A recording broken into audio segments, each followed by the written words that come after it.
Mesdames, Mesdemoiselles, Messieurs, bonsoir. Manuela Mano, bonsoir. Merci d'écouter notre émission. Écoutez pour comprendre. Aujourd'hui, nous allons recevoir le docteur Laféroné. Docteur, bonsoir. Bonsoir Florent Gabin, bonsoir Zouk TV, bonsoir la Martinique. Merci de participer à notre émission et surtout de faire écouter ce qui devrait se faire médicalement dans notre pays, de manière à pouvoir tenter de sauver le maximum. Docteur, quand nous regardons l'alimentation de notre population, le combat qu'il a fallu mener pour faire tomber les pesticides, le combat qu'il a fallu mener pour qu'on puisse consommer propre. Par contre, les dégâts sont là, visibles. Que pensez-vous de ça? Alors, merci de lancer ce débat, puisque en fait, l'OMS considère que la santé, c'est un état de bien-être physique, psychologique et social. Et effectivement, on est en plein dans le thème, puisqu'il ne s'agit pas uniquement de tous les autres facteurs de risque que nous connaissons, nous en connaissons beaucoup, mais tous les facteurs environnementaux, physiques, chimiques, électromagnétiques que nous connaissons de plus en plus sont aussi des facteurs de risque pour la santé de nos populations. Et c'est vrai que depuis quelques années, effectivement, des scientifiques et des non-scientifiques se penchent dessus. Et Florent Gabin, entre autres, et on peut le remercier pour ça. Merci. Et c'est vrai que c'est très important pour nos populations, puisque nous savons que l'alcool, c'est un perturbateur endocrinien. Oui.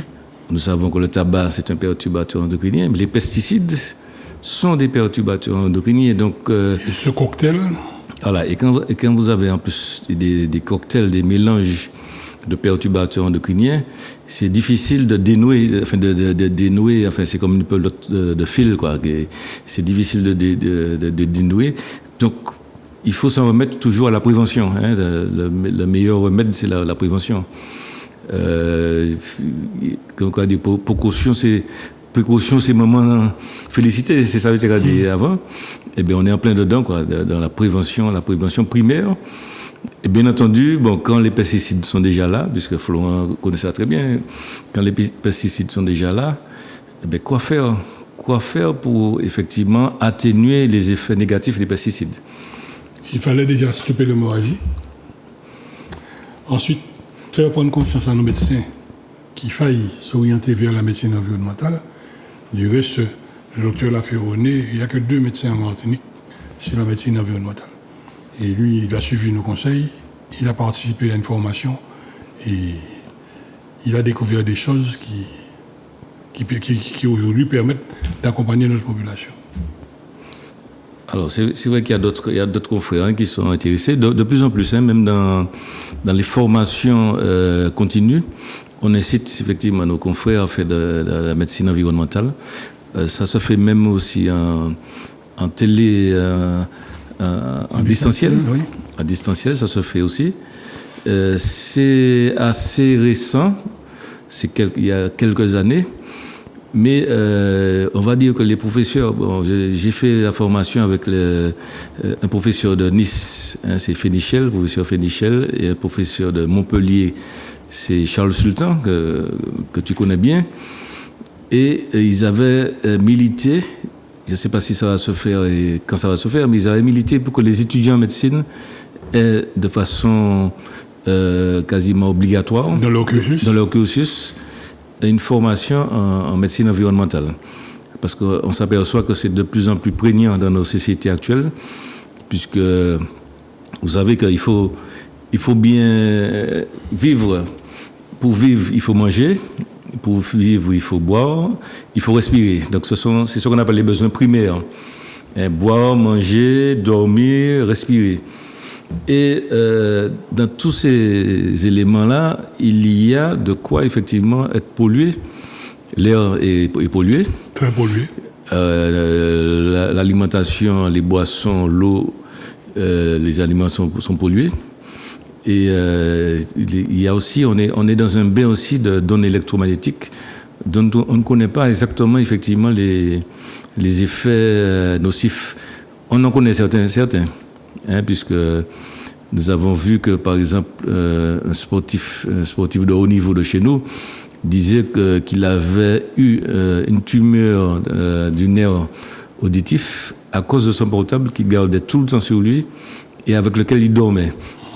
Donc je ne vais pas dire son nom, mais enfin bon, c'est de notoriété, puisqu'il avait été traité à Bordeaux, et on lui avait dit effectivement que c'est le fait d'avoir eu à sa proximité immédiate, pratiquement au contact de la peau, son portable, qu'il a développé effectivement par la chaleur des ondes, etc., des inflammations qui ont fait qu'il a eu une tumeur du neurinome, enfin un neurinome de l'acoustique, une tumeur du nerf acoustique. Donc, si vous voulez, nous baignons tant par l'alimentation, tant par les boissons, tant par l'environnement, par l'air que nous respirons, nous baignons dans des environnements qui sont pollués. C'est ce qu'on appelle aujourd'hui les maladies environnementales. Ce sont les maladies environnementales. C'est d'où ce concept, ça fait ce nouveau concept de médecine environnementale, bon, qui fait, en fait, c'est une suite de la médecine. La médecine, vous voyez, la médecine est universelle. Donc, toutes les sciences, on va dire que toutes les sciences qui existent au monde sont impliquées effectivement dans la médecine et dans la santé. Alors, dans le domaine des ondes magnétiques, le professeur Dominique Bellepomme, il a beaucoup publié sur ça. C'est l'une des tout premiers à avoir lancé l'affaire. Derrière, dans les autres parties environnementales, on a Gilles Serralini, qui a beaucoup travaillé sur tous les perturbateurs endocriniens et autres. Et personnellement, j'ai connu tous ces mondes-là, je les ai fréquentés. J'ai participé à de nombreux séminaires et j'ai vu comment ces gars-là, ils sont attaqués en permanence. Tout à fait. Et d'ailleurs, en ce moment, le professeur Bellepomme a mis en place effectivement une nouvelle formation, mais plus ciblée justement sur les pollutions, sur les pollutions électromagnétiques, et à laquelle je compte m'inscrire, puisque ce sera au mois de novembre. Ce sera possible en distanciel. Bon, c'était en principe, ça se fait à Paris. Mais bon, vous savez, comme nous sommes à 8000 km, donc il faut y aller. Donc, on s'est débrouillé pour que ça se fasse aussi en distanciel. Et donc, je vais m'y inscrire avec d'autres confrères.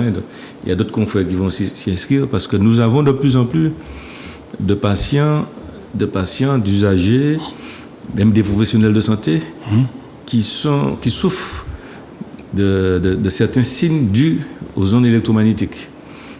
Et c'est difficile à circonscrire puisque c'est invisible.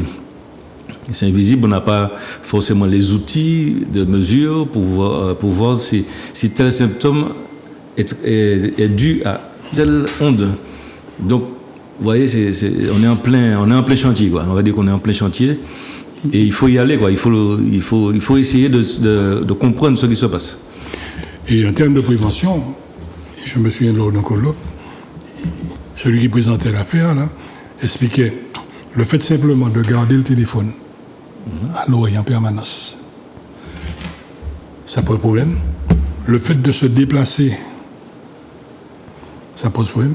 Le fait de rouler et d'avoir le téléphone à l'oreille, alors là, c'est la totale.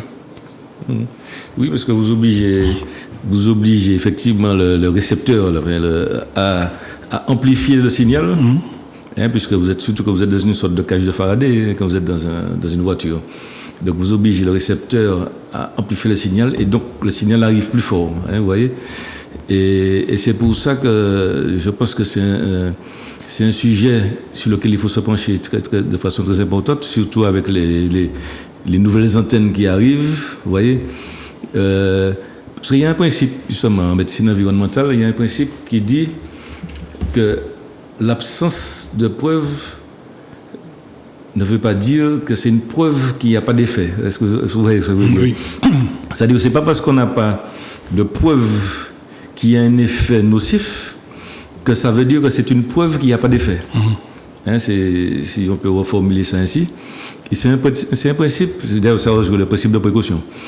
Ça rejoint le principe de précaution et c'est quelque chose qu'on avait pu justement reproché à certains politiques qui disaient que oui, il n'y a pas de preuve que les pesticides induisent un cancer de la prostate.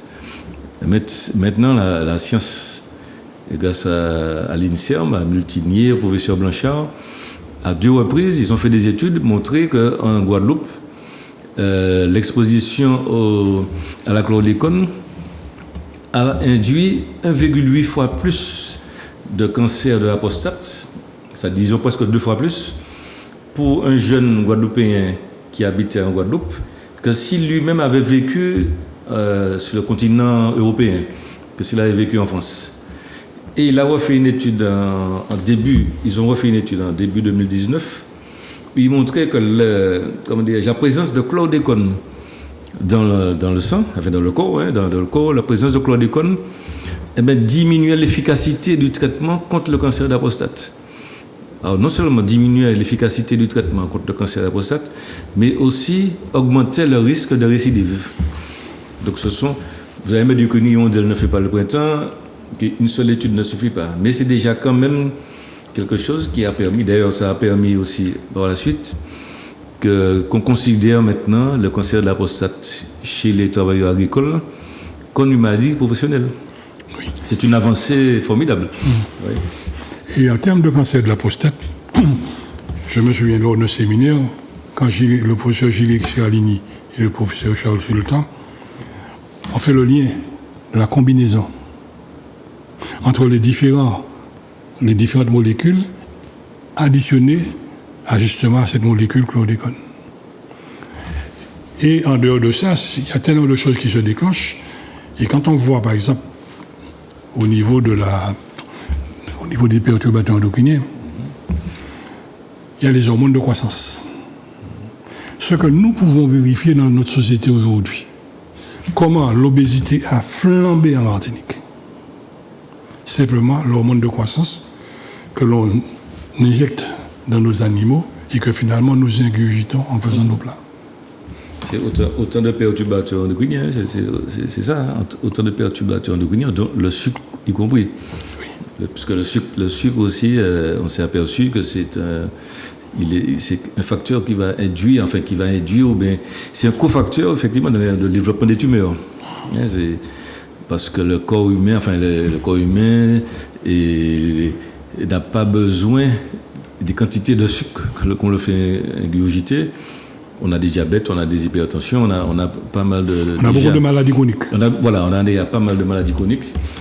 Et on veut souvent effectivement dire que c'est à cause des maladies chroniques que nous sommes malades, mais on ne cherche pas à voir pourquoi on a ces pathologies chroniques, hein, qui sont souvent dues à des facteurs extérieurs, facteurs environnementaux.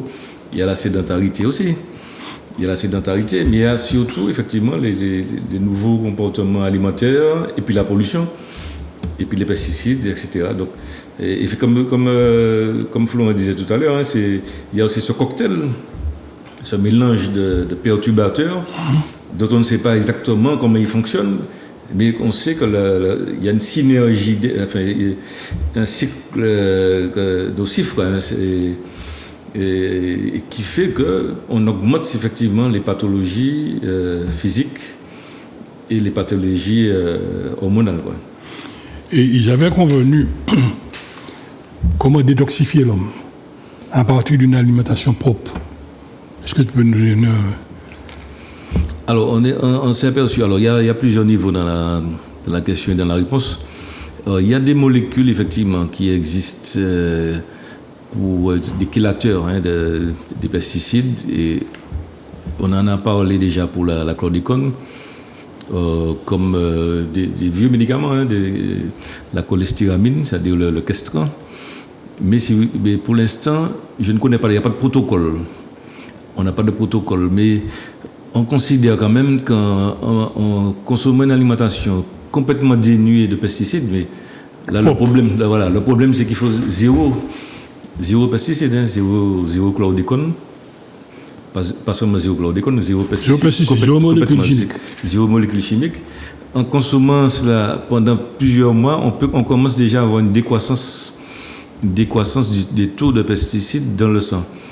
Bon, encore faut-il déjà faire une cohorte de personnes. Il faut faire une étude prospective, on va dire. Donc il faut prendre suffisamment de personnes, doser des pesticides, mais pas doser uniquement la chlordécone, doser tous les pesticides. Effectivement, je sais que c'est ton dada aussi, mais c'est vrai. Non, en fait, tout n'est pas le chlordécone.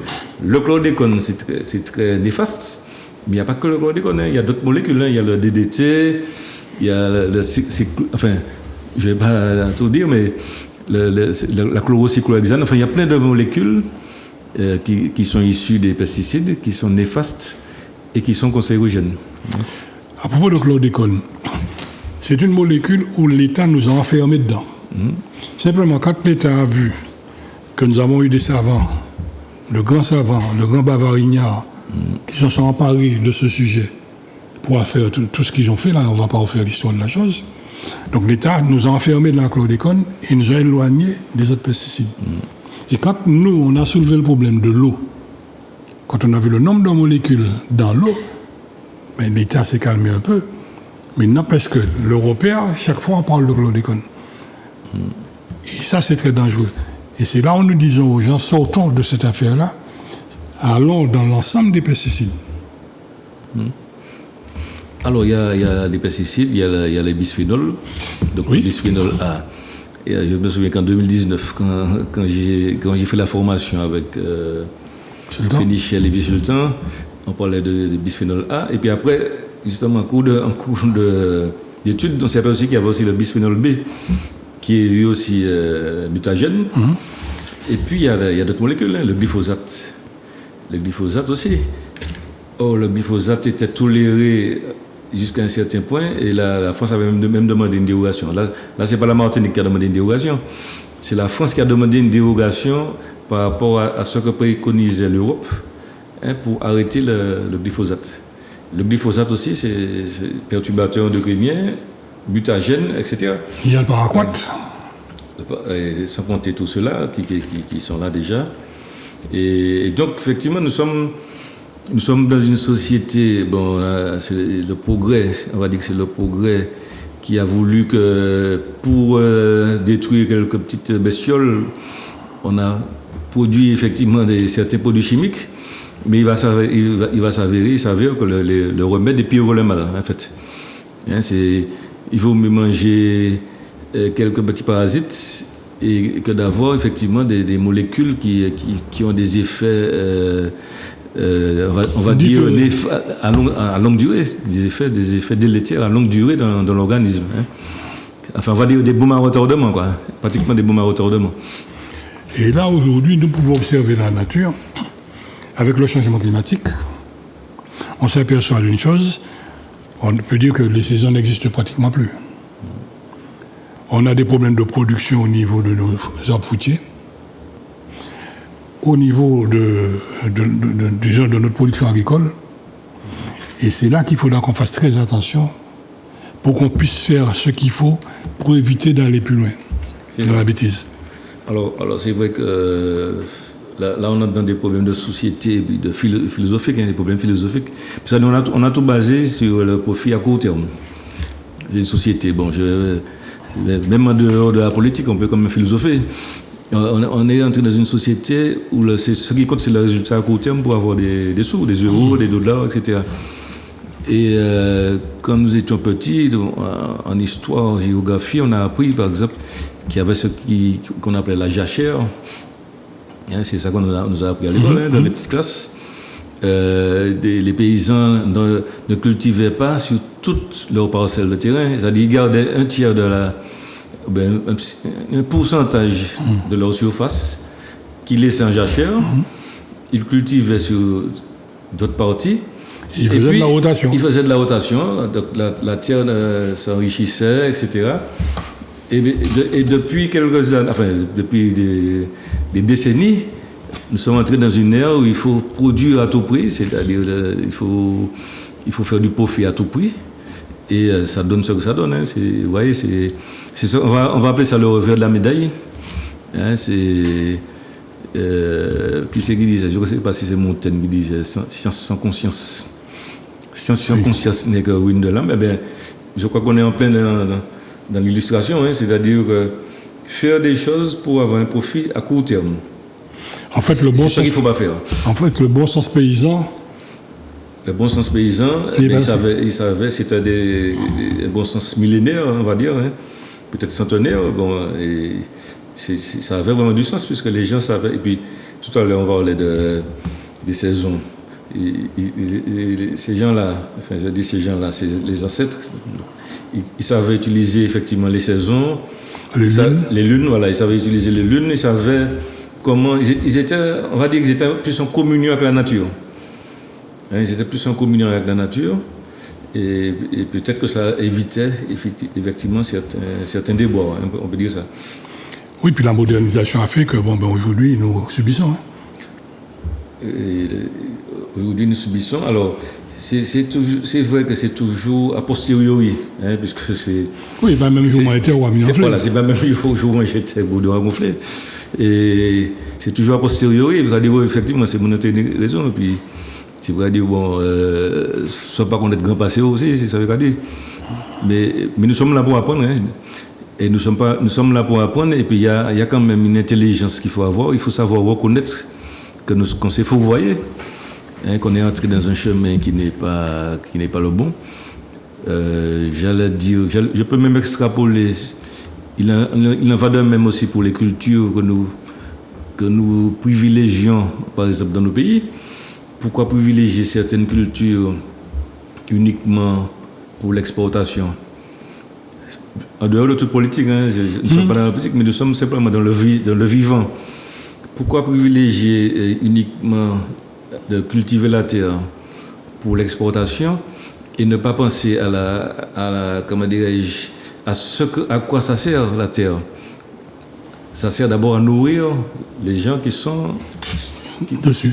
Qui sont dessus, c'est-à-dire les gens que la terre porte, eh bien la terre sert aussi à nourrir ces gens-là. Donc il faut penser effectivement à la survie de nos populations. Hein, et je trouve effectivement que c'est une logique de notre siècle, que de cultiver des terres dans un pays uniquement pour exporter des produits. Je pense qu'il faut revoir aussi ça, tout ça.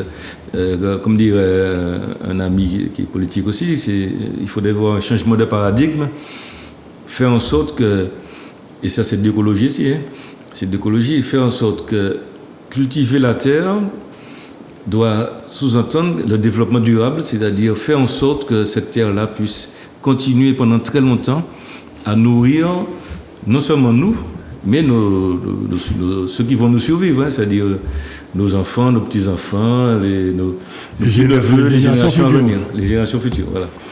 Il a fallu un lourd combat pour faire comprendre et entendre raison que l'usage du désherbant était néfaste pour le sol. Et aujourd'hui, il fallait que la biodiversité est revenue, fortement, simplement parce qu'on a laissé faire la nature. Là, il y a autre chose, nous constatons, c'est toujours dans l'observation. Si on parle de janvier à décembre, nous avons des saisons, nous avons des productions qu'on ne trouve pas. Ce qu'on trouve en décembre, on ne le trouve pas en juillet. C'est pas pour rien. Oui, bon, je me souviens que quand j'allais en vacances au Caraïbes, à Foncapo, chez mon père, eh bien, je savais que quelques semaines avant la rentrée, il y a des pommes cannelle. Des pommes cannelle poussaient en face de la fenêtre de la chambre de ma soeur. Et on était là à guetter. On savait qu'à l'époque, en septembre à peu près, c'était septembre, avant la rentrée scolaire, c'était des pommes cannelle. Quand j'allais en vacances à Pâques, ça tenir tamar des zen. C'est-à-dire qu'il y avait effectivement une saisonnalité des fruits et des légumes. C'est pas surtout des fruits. C'est pas boyant ou banquinet en décembre. Oui, c'est ça. Donc nous, on entre dans notre système qui a fait que, bon, c'est ce qu'on disait tout à l'heure, hein, c'est-à-dire il faut produire pour avoir des euros, pour avoir des dollars. C'est vrai qu'il faut penser effectivement à développer son pays, mais le faire aussi en pensant aux générations futures, hein, comme nous disions tout à l'heure. Parce que c'est pas pour rien qu'effectivement qu'il y a une saisonnalité. Peut-être que la terre a besoin de se régénérer. Oui. Elle a besoin de se régénérer. Mais surtout pas à cause de pesticides. Surtout pas à cause de pesticides. Surtout que c'est assez marrant parce que par la suite, on s'aperçoit que, par exemple, la chlordécone qui avait été utilisée pour les chansons, on s'aperçoit qu'il y a d'autres façons de les détruire. Ça n'a pas été compliqué. C'était pas compliqué. En laissant simplement les fourmis vivre, les coccinelles, les fourmis. Par des chansons. Oui, tout à fait. Donc c'était tout à fait simple. Mais simplement, il fallait avoir le temps, la patience de mettre en place ces dispositifs. Et donc c'est ça, il faut tirer les leçons de tout. Quoi, et ne pas avoir peur. C'est un signe d'intelligence aussi. C'est ne pas avoir peur, effectivement, de reconnaître qu'on a fait des bêtises, qu'on a fait des erreurs, et revenir dessus afin que les générations qui viennent ensuite soient quand même mieux outillées que nous-mêmes. Quoi. Dans ce domaine, lorsque nous avons vu le danger des pesticides, il a fallu mettre des stratégies en place. Aujourd'hui, nous sommes le seul territoire au niveau européen où on a réduit de plus de 75% l'usage des pesticides. Mais c'est parce que ceux qui utilisaient les pesticides ont été conduits dans ces séminaires dans lesquels tu as participé, qu'ils ont compris le danger. Et c'est à partir de là que le coup de frein a commencé à être mis en place. Parce qu'en face, ils recevaient une information disant « mettez pesticides ». Pour mettre pesticides, même à le béton, il est poussé. Et ils ont compris. Là, aujourd'hui, en termes d'alimentation, en termes de production locale, c'est un impératif, c'est un incontournable. Maintenant, il faut permettre à nos restaurateurs, à nos cantines, mais dès le berceau, je dirais dès le sein de la mer, dès le petit pot, quand on regarde ce qu'il y a comme pesticides dans un petit pot, on devrait le jeter.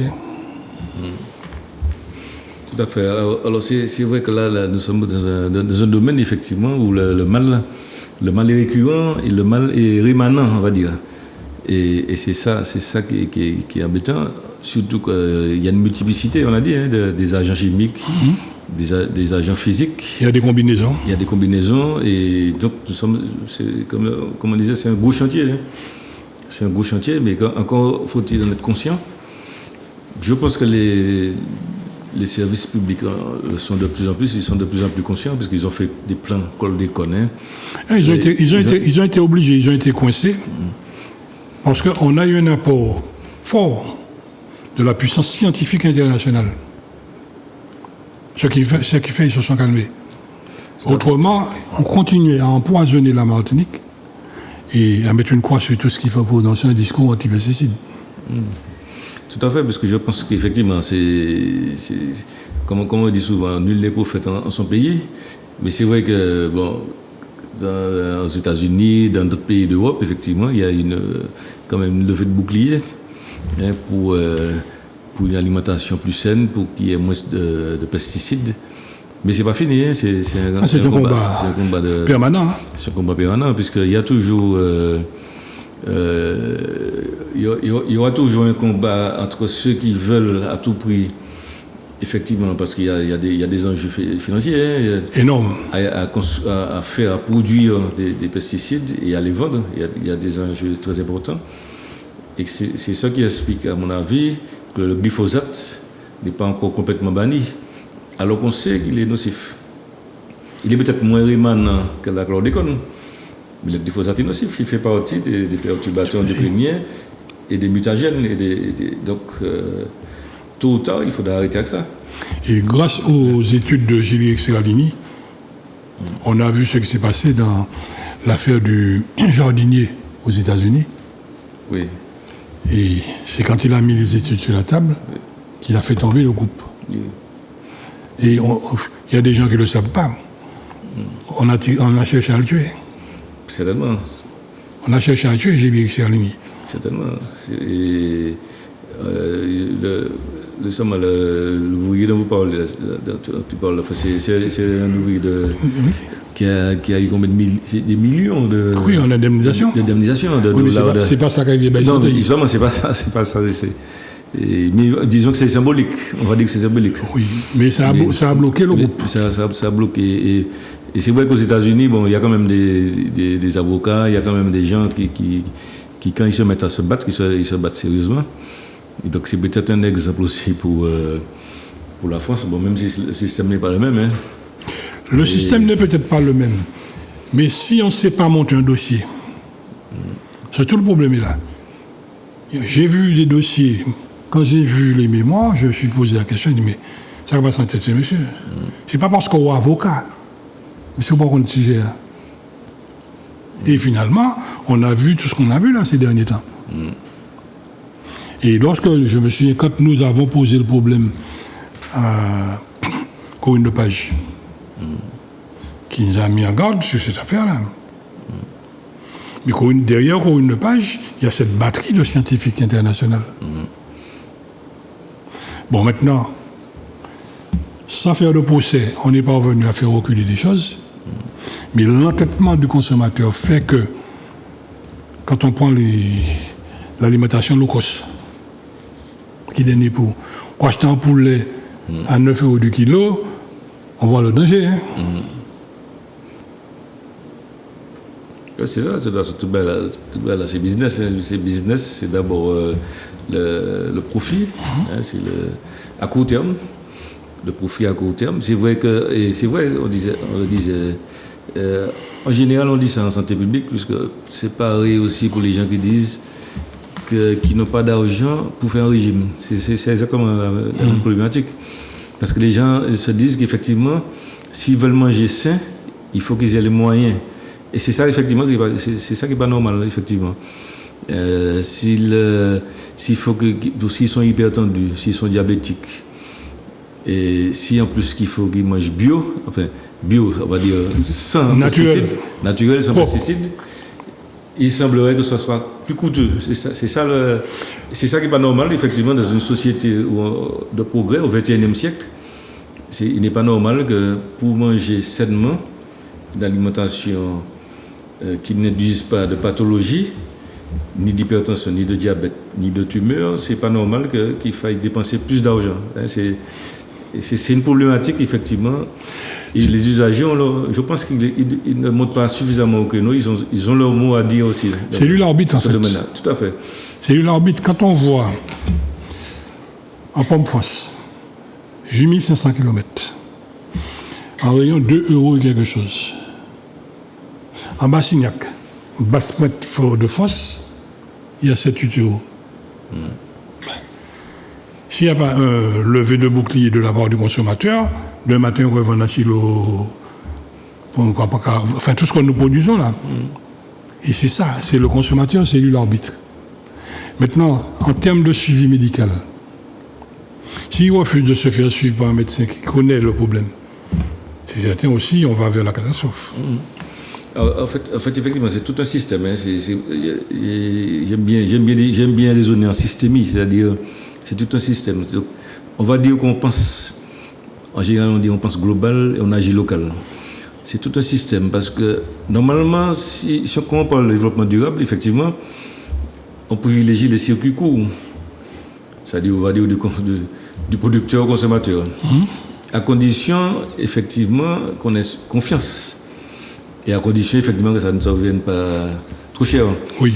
Si effectivement tu te rends compte que ça te revient beaucoup plus cher, 10 fois plus cher, enfin voilà, grosso modo, pour exagérer, de consommer à côté de chez ton voisin, que de consommer un produit qui vient de 8000 km. De 8000 km, effectivement, on est mal parti. Quoi. On est mal parti. Donc, privilégier les circuits courts, mais à condition que le produit ne t'oblige pas à faire un prêt bancaire, quoi, tu vois. Donc c'est ça le problème, c'est ça la problématique.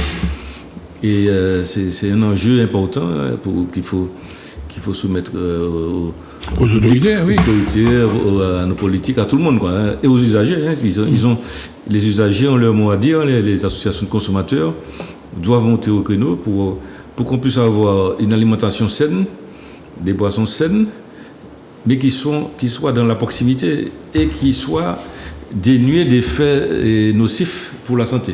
Vous voyez? Il y a un autre endroit sur lequel on devra normalement travailler, éduquer notre population. Hier, ça se faisait, et aujourd'hui, ça a disparu. À faire un plat. À faire un plat. Ensuite, à savoir utiliser les plantes médicinales que nous avons ici. Il y a un salon au Sénégal, à Cognof. C'est deux fois la surface des cités d'Ilon. Toute la pharmacopée africaine se trouve là. Et le gars vous explique comment faire, et ainsi de suite. Et ça fait partie le bien manger fait partie de comment éviter de courir, tirer sa carte vitale. Oui, parce que là, comme nous disions tout à l'heure, hein, c'est des besoins vitaux. C'est quoi? C'est boire, manger, dormir, respirer. C'est-à-dire que si en dehors de ça, on ne peut pas vivre, on meurt. Donc si on a tout ça, effectivement, il faut que ce soit avec un air de bonne qualité, une eau de bonne qualité et des aliments de bonne qualité. Et donc, à mon avis, effectivement, c'est un chantier qui est ouvert, hein, qui est loin d'être fermé. Il faut se battre pour ça. Hein, il faut se battre pour ça. Et on parle d'emploi, on parle de jeunes qui laissent ce pays. Peut-être qu'il y aurait peut-être des filières aussi à développer pour nos jeunes. Oui. Puisque des filières vertueuses, quoi. Hein, des filières vertueuses qui permettraient à nos jeunes de rester au pays et avec la possibilité de produire des aliments de qualité. On a tout à gagner, effectivement, pour les générations, parce que c'est sur ça le développement durable. Pour les générations à venir, on a tout à gagner, effectivement, à développer ce type de raisonnement et à faire en sorte que ça puisse passer de l'imagination à la réalité, quoi. Il faut que ça devienne réel, quoi. Et là, je reviens toujours au même changement climatique. Là, de plus en plus, nous constatons une chose, c'est que les maisons n'étant pas bien ventilées. Ça pose des problèmes énormes en termes respiratoires. Alors, nous avons beaucoup de pathologies. L'asthme et compagnie. Nous en avons beaucoup. Et paradoxalement, nous avons aussi un air qui vient. On dit que c'est des poussières qui viennent d'Afrique, enfin du Sahara. Bon, oui, avec ça aussi, on a d'autres pollutions. Hein. On a parlé de pollution électromagnétique tout à l'heure, parce que nous sommes sur un petit territoire. Donc, on a une grosse densité aussi. On a une grosse densité de véhicules, sur un petit territoire. Donc nous avons plein de facteurs de risque, on va dire, hein, de facteurs de risque qui font que nous avons du boulot. Hein. Son association et nous avons du boulot. Hein. Et puis Mani, il travaille là. Hein. Il travaille là pour quelques années encore. Dans un véhicule climatisé, on est fatigué de dire aux gens, quand vous rentrez dans le véhicule, baissez les vitres, lancez la clim et attendez assez longtemps avant de fermer les vitres. On a tous les perturbateurs endocriniens, sièges et compagnie, toutes les odeurs, je dirais chimiques, de la conception du véhicule que nous respirons fortement. Et je vois à Martinique et à Gaïoué comment les huiles des véhicules sont chargés, là il va être réfléchi. Là, peut-être que de temps en temps, nous puissions montrer à la population ce que c'est que toute la zone de ventilation d'un véhicule, comment c'est chargé. Alors, j'irais même plus loin que toi, Florent. Je dirais que c'est des choses qu'il faudrait apprendre à l'école. Oui, dès le berceau. Il faut apprendre ça à l'école, parce que, en fait, toute la prévention, bon, bien sûr, il faut impliquer les parents, mais toute la prévention doit se faire depuis l'école, à mon avis, puisque ces jeunes-là, enfin ces enfants qu'on va éduquer, eux-mêmes ils vont éduquer leurs parents. Hein, et là, effectivement, on peut penser qu'il y aura quelque chose qui va rester, quoi, un petit quelque chose qui va rester. Mais c'est vrai que si on se contente effectivement de leur apprendre à consommer dans une société moderne, sans leur faire comprendre que ma foi, c'est pas comme ça que le vivant va continuer à vivre. Je pense qu'effectivement, nous sommes mal barrés. Si on les a pas observés, simplement les oiseaux. Pour les gibiers, ils savent qu'ils fuient, qu'ils pour y attaquer, pour vendre à manger. Donc, on a un bel mango là, l'on vient pour y manger. Oui, bien sûr. Et il va faire pièce l'école pour ça. Donc, tout passe par l'alimentation. La bonne alimentation. Maintenant, nos anciens nous apprenaient à faire un plat, un bon soupe, un bon macadam, un bon manger. Aujourd'hui, c'est décacheter, décongeler, pour micro-ondes, boire pour aller. Et c'est le contraire, on parle des circuits courts, c'est le contraire exactement. On fait exactement le contraire, c'est-à-dire que l'aliment va faire des 10 000 km, 8 000 km pour arriver, il sera stocké. Parfois, il sera stocké au soleil, il sera stocké dans des conditions qui ne sont peut-être pas il y a des problèmes de choc thermique. Voilà, c'est ça. Alors que si l'aliment sort de 100 mètres, de 200 mètres, même d'un kilomètre, et qu'il est consommé rapidement et avec toutes ces vitamines, tous ces oligo-éléments, il sera de toute façon meilleur au niveau sanitaire, au niveau santé, que l'aliment qui sera stocké et qui va voyager beaucoup, etc. Donc effectivement, il y a tout un changement de paradigme à avoir, mais bon, En fait, il faut les moyens pour ça. Il faut devenir martiniquais. Oui. Il faut devenir martiniquais. Qui m'a dit les grands-parents nous? Ils devaient faire. Il n'y avait pas fin de il n'y avait pas tout ça chez eux. Ils savaient préparer un plat et autre. Alors qu'il est là, sur tout banc pendant côté. Pour le monde n'a pas dit, bon, c'est pas un bail qu'il a fait WhatsApp. Là aussi, c'est un audio. C'est ça. Et puis bon, à l'époque, effectivement, on ne tenait pas forcément de l'eau courante non plus dans Kaïla. Et pourtant, c'est mon avis plus mal. Non. Il pas plus mal parce que bon, de l'eau pas tenir des pesticides là-dedans, ça dit ça aussi. On ne doit pas tenir des pesticides, l'eau a tenir dans l'autre goût. Oui. Il tient dans l'autre goût. Bon. On n'avait pas ces pluies acides. C'est ça. On n'avait pas ces pluies acides. Bon, maintenant, on essaie de faire comprendre. Il y a une évolution que je mets en place doucement. Elle n'est pas suffisamment forte. Maintenant, il ne faut pas désespérer. Faut jamais désespérer parce qu'en fait, ça fait partie quand même du progrès. C'est-à-dire, j'ai une conception qui me dit que le progrès n'est pas linéaire. C'est-à-dire que c'est pas partir d'un point zéro et puis continuer, monter. Non, ça fait par touches successives. C'est-à-dire qu'on va descendre, on va monter, on va tourbillonner. Et il y a des régressions. Parfois qu'on a fait fausse route. Il faut reconnaître, c'est pareil pour un être humain, ça va être pareil, c'est pareil pour une société. Quand la société a fait fausse route, il faut reconnaître qu'il faut se modifier. C'est pour ça qu'il y a des révolutions parfois. Et quand les sociétés ont été maltraitantes, par exemple pour les esclaves, pour les noirs, des sociétés maltraitantes, elles ne doivent pas perdurer. À un moment donné, il faut qu'elles se réforment d'une certaine façon. Bon. Et puis, elles ne sont peut-être pas réformées suffisamment. Nous sommes peut-être restés dans un système. On a changé un système de colonialisme ou d'esclavage. On l'a transformé en un autre système de capitalisme sauvage où le maître mot, c'est uniquement l'argent, c'est le profit. Donc, il y a peut-être des formes il faut peut-être trouver d'autres formes de société. Bon, là. Tout n'est pas figé, à mon avis. Les sociétés humaines sont appelées encore à se transformer, mais je pense qu'il ne faut pas avoir peur de corriger ce qui n'est pas bon. Il y a des choses, on sait qu'elles ne sont pas bonnes, les pesticides, ce n'est pas bon, la pollution, ce n'est pas bon. Donc il faut faire le maximum pour corriger tout ça.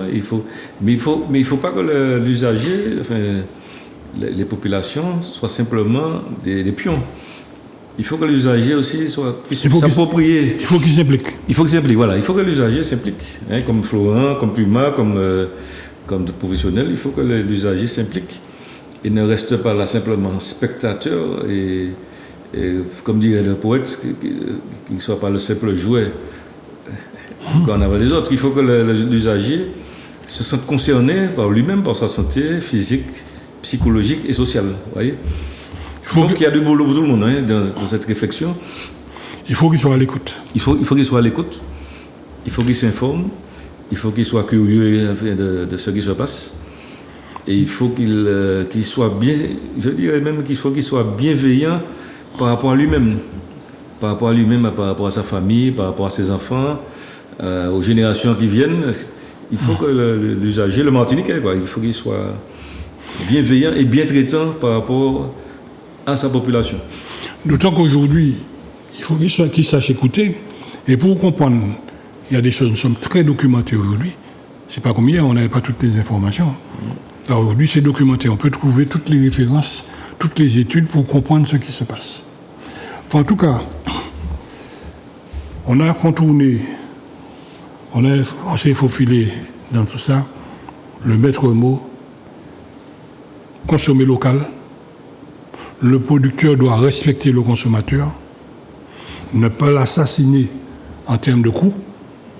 Le politique doit faire ce qu'il faut pour accompagner le producteur. Et surtout, le consommateur doit en permanence écouter pour comprendre. Merci d'être venu pour porter ces informations donc, auprès des consommateurs. Merci Florent, merci à Zouk. Merci à la Martinique, puisque nous sommes tous concernés. Les retours que nous avons, c'est que les gens, ils savent coûter pour comprendre pour coûter. Et de plus en plus, dans ce domaine, on constate une chose, c'est que le consommateur commence gentiment, tranquillement, à se responsabiliser et à écarter ce qui n'est pas bon. Mais ça demande du temps, mais il faut que ça aille plus vite. Oui. En tout cas, merci encore et à très bientôt. Ça va, c'est vite.